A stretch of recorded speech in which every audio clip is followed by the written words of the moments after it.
আজকের যাত্রা একদম বিশেষ। তাওয়াং থেকে বুমলা পাস। সমুদ্রপৃষ্ঠ থেকে প্রায় 15,200 ফুট উচ্চতায় অবস্থিত এই সীমান্ত ভারত আর চীনের সীমারেখা। এখানে আসার আগে পারমিট লাগবেই। তাওয়াং ওয়ার মেমোরিয়াল থেকে সেটা নিতে হয়। সেই পারমিট হাতে নিয়ে আজকের অ্যাডভেঞ্চার শুরু।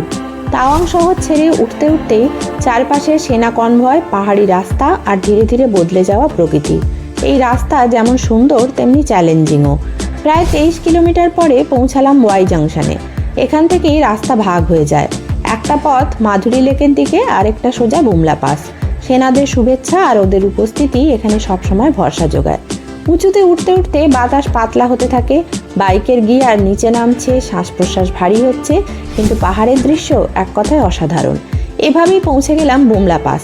এখানে দাঁড়িয়েই দেখা যায় সীমান্তের ওপারে চীনের পাহাড়ি প্রান্তর। ভারতীয় সেনারা এখানে দাঁড়িয়ে দেশের সীমান্ত পাহারা দেয় 24 ঘন্টা।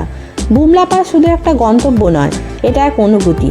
এখানে দাঁড়িয়ে সত্যিই মনে হয় আমাদের জন্য, আমাদের স্বাধীনতার জন্য কতটা ত্যাগ করে চলেছেন আমাদের দেশের সেনারা।